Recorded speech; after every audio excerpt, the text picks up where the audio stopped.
12 વર્ષની ઉંમરે છોકરીઓ બધું કરતા થઈ જાય છે.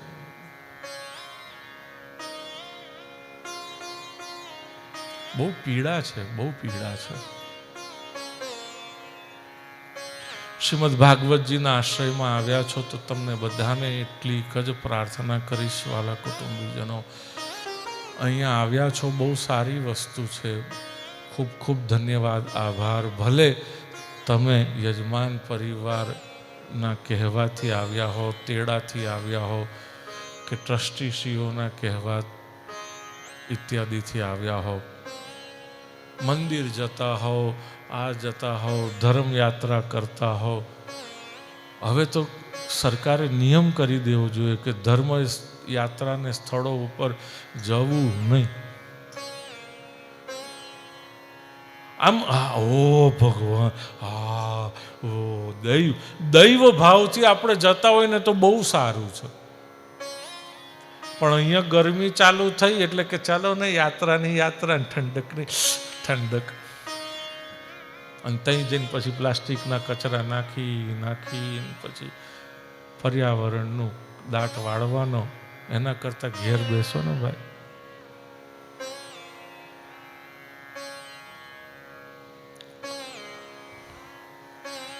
ધર્મ તો એ જ છે સાચો કે કોઈને નડીએ નહીં, કે કોઈનું નુકસાન કરીએ નહીં, જાણતા કે અજાણતા. પહેલી આપણે આપણા ઘરથી શરૂઆત કરીએ. કારણ કે શ્રીમદ ભાગવતનો મૂળ વિષય છે ટ્રાન્સફોર્મેશન. અને તમે અહીંયા બેઠા છો તો તમને બધાને નમ્ર બે હાથ જોડીને પ્રાર્થના કે અહીંથી એવા બનીને જજો. આમ તો કંઈક પ્રસંગ આવે એટલે આપણે બધા એમાં પહોંચી જઈએ સોપર સ્ટોપમાં અને બધે, અને પછી કપડાં નવા સિલેક્ટ કરીએ, ટ્રાયલ રૂમમાં જઈને બધું કરીએ. લેબલ ના કાઢીએ ઘેર આવીને, પ્રસંગ પતી જાય એટલે પાછા રિટર્ન કરી દઈએ. આપણા ગુજરાતીઓની બહુ ખાસિયત છે, ઘણી બધી, બહુ હોશિયાર.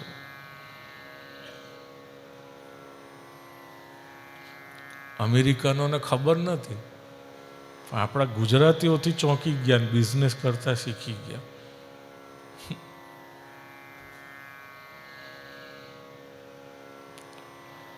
તો અહીંયા આવ્યા છો તો એમ જેમ આમ પ્રસંગ આવે એટલે કપડાં બદલવા તમે જાઓ, લઈ આવો ને બધું કરો ને, એમ અહીંયા ભાગવતજીમાં આવ્યા છો તો તમને બધાને એટલી જ પ્રાર્થના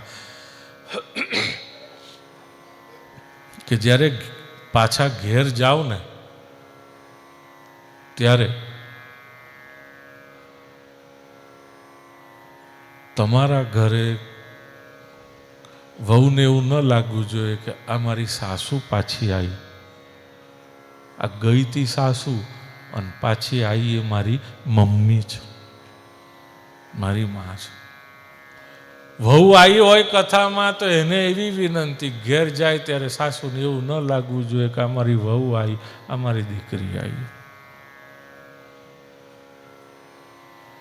આ તૈયારીથી આપણે અહીંયા બેસવાના હોય તો શ્રીમદ ભાગવતજી કામનું. બાકી સમય બહુ કિંમતી છે. એક ક્ષણ પણ જો ગઈ ને, એ ગયેલી ક્ષણને પાછી લાવવા માટે તમે ગમે તેટલા જન્મોનું ભેગું કરેલું, કરોડો જન્મનું ભેગું કરેલું સુવર્ણ પણ જો તમે આપશો તો એ ગયેલી ક્ષણ પાછી નથી આવવાની. બહુ કિંમતી છે.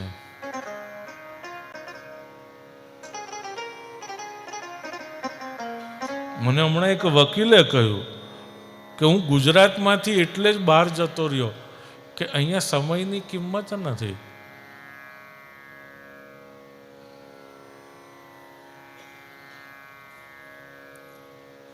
જ્યારે અહીંથી બહાર જઈએ બીજા મેટ્રોસની અંદર ને બધે તો ખબર પડે કે ટાઈમ એટલે ટાઈમ. પછી તમે ભલે ગમે તેટલા કિંમતી, તમારો મુદ્દો કિંમતી હોય તો એ હવે અધર.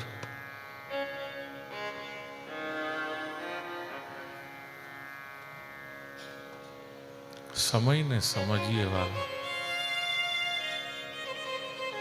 7 દિવસનો હું સમય કાઢું છું, 7 દિવસનો તમે પણ કાઢો છો. મારે તો કંઈ કરવાનું નથી, ખાલી બેસવાનું છે. બાકી તો જે ભાગવતજી સ્વયં અહીંયાથી પ્રગટ થઈને આપણને રસ રૂપે વહે ને આપણા કાનમાં માર્ગ થકી આપણા હૃદયમાં જાય અને જે આપણું એ કલ્યાણ કરે તે અલગ વાત છે. પણ આ 7 દિવસનો સમય વેડફાવો ન જોઈએ, કંઈક ઉગી નીકળવું જોઈએ.